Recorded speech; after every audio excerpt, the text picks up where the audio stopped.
What's going on, guys? Kale Alec here with probably, I think, the first unboxing on my channel. Yeah, so today we have, this just came out this week, Starter Deck Yuya.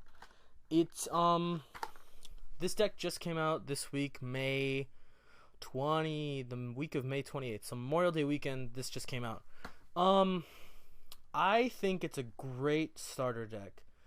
It's a starter deck first off, so there's a difference between a structure and a starter deck. Starter deck is for people who are just getting into the game or like need a refresher for the game. A structure deck, you get those assuming you already played the game. But yeah, I personally like, at least the design on this box is really nice. I'm digging the whole rainbow theme. I'm digging the whole Yuya theme because Yuya is one of my favorite protagonists from the Arc 5 anime. Arc V, Arc 5. I say Arc V, but regardless.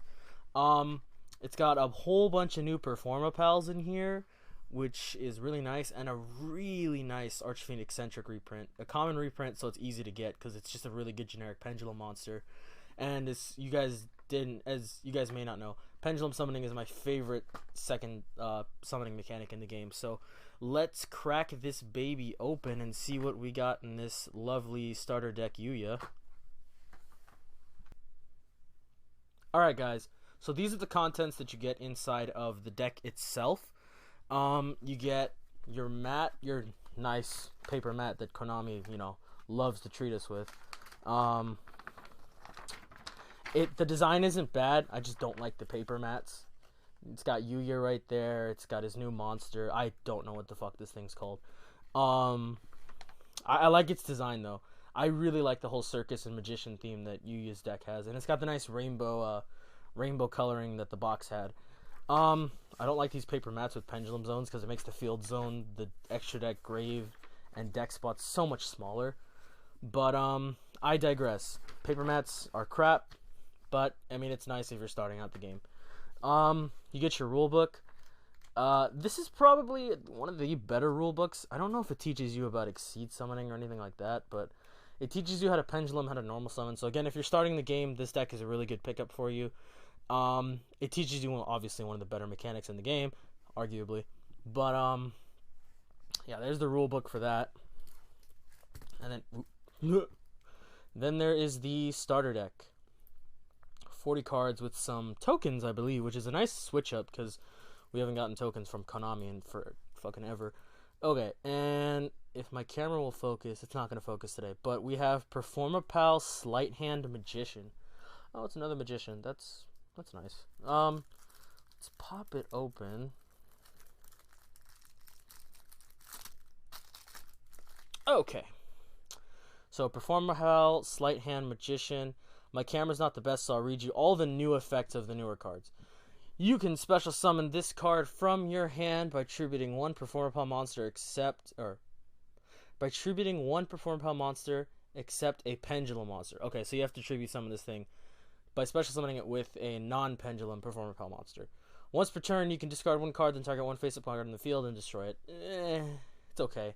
It's got nice stats, level 7 light spellcaster, 2500 attack, 2000 defense, and my camera does not want to fucking focus today. Alright, well, there's that. We have Performa Pal King Bear in Ultra Rare. These are nice. They haven't given us any Ultra Rares in a decent time, at least for starter decks. Scale 7, level 6, Earth, Beast Warrior Pendulum. Its pendulum effect is once per turn during the end phase. If this card was activated this turn, you can destroy this card, and if you do, add one level 7 or higher monster to your hand that is either in your graveyard or face up in your extra deck. Okay, it's not terrible. Cannot be destroyed by spell or trap effects while face up attack position. This card gains 100 attack for each Performa Pal card you control during the battle phase only. So it's already 2200 with 1000 defense, so that's not bad. I really like King Bear's design. I really do. His design's not bad. The only thing I don't like about this deck is because I make character decks on the side, and there's a whole hell of a lot of Performa Pals. So this is going to be fun to squeeze into my Yuya deck. Performa Pal Mamanga Carpet, or Mamang Carpet. It's a flying squirrel carpet. It's so cute. Scale 7, level 3, Beast Earth. Pendulum effect. Unless you have a card in your other pendulum zone, destroy this card While this card is in the Pendulum Zone, any battles you take any battle damage you take becomes halved. Flip effect. Here we go. You can target one set card on the field, destroy it. If this card is special summoned, you can change it to face down defense position. Okay, that's not. It's a flip effect. This is my favorite one. Performer Pal Para Trio. They are Scale 2, Level 3 Wind Winged Beasts. Oh, they're so cute. They're little parrots.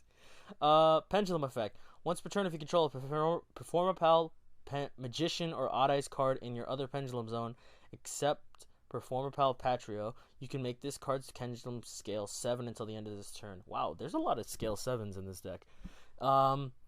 Its monster effect is when this card is destroyed by battle, you can special summon one Performer Pal monster from your deck except a Pendulum monster. So this deck is very heavily focused on summoning the non-Pendulum Performer Pal monsters. That's not bad. Speaking of which, Longbow Bull. I've been waiting forever, ever since I saw the episode where he summoned this thing. This thing's great. I mean, it's not great. I like its design. Level 4, Beast, Earth. 1600 attack, 1200 defense. You know, if my camera would fucking focus. Its effect. If this card is special summoned, you can add one Performer Pal monster from your deck to your hand, except Pendulum Monster. You can only use the effect of Performer Pal Longbow Bull once per turn. That's not bad. It's just focusing on the non-Performer Pal ones. Another new one, Performer Pal Swing Cobra. God, there's a lot of new Performer Pals in here. Scale 2, Level 4, Earth Reptile. Pendulum effect. Once per turn, when a monster you control inflicts battle damage to your opponent, you can send the top card of your opponent's deck to the graveyard. And monster effect, this card can attack your opponent directly. If this card attacks, it is changed to defense position at the end of the battle phase. It's not bad either. It's okay. And then for the last new Performer Pal, we have Teetertotter Hopper. It's a level 4 Earth Insect, 100 attack, 1200 defense. Its effect is really long, so let's see. The first time this special summon card would be destroyed by battle, each turn it is not destroyed. Once per turn during your opponent's end phase, you can select one level 3 or lower Performer Pal monster in your graveyard, send this card to the graveyard, and if you do, add that monster to your hand.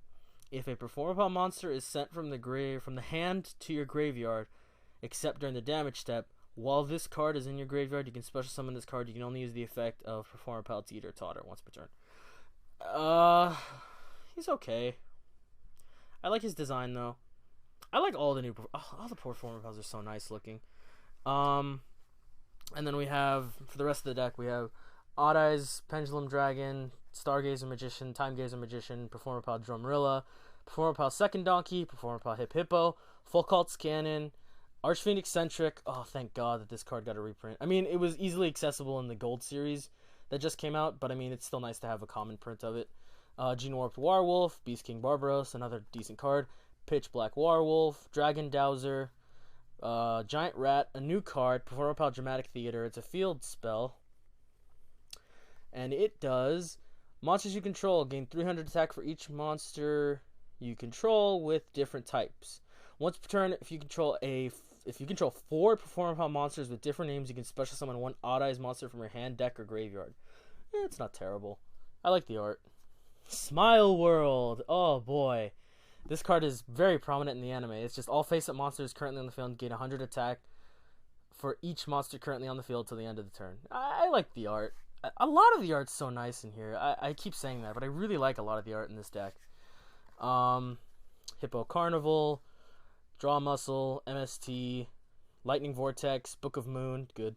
Lucky Iron Axe, Burden of the Mighty, Backup Rider, and then Performer Pal Showdown, a new trap card. Target any number of face-up monsters your opponent controls up to the number of face-up spell trap cards spell cards you control. Change those monsters to face-down defense position. It's okay. Performer Pal Pinch Helper, Wall of Disruption, Ceasefire, Regeki Break, Draining Shield, Threatening Roar. Oh, that's a good card. Dark Bribe, another great card. Chaos Burst, Pendulum Reborn, and then our beautiful 3 Hippo tokens. Oh man, look at them. Oh, they're so great. Oh man, the hippos. Everybody loves the hippos. But yeah, guys, that is the starter deck Yuya that just came out. For veteran players, the only reason I'd pick it up is for the new Performer Pals and for the Archfiend Eccentric reprint. for people just beginning the game, I think this is a great deck to pick up, honestly. If you're doing casual play with your friends, or if you guys all just want to start like from fresh, or if you are just starting the game, this is actually a pretty decent deck to pick up. It's not a bad purchase. It's only about $10 retail price. And there's a lot of good cards in here for beginners, and just, you know, new Performer Pals for collectors like myself. I collect, you know, the Performer Pals and make character decks. I just like the artwork on a lot of these too, and the eccentric reprint's really, really nice, because it's nice to have a common version of that, so it's not too hard to get.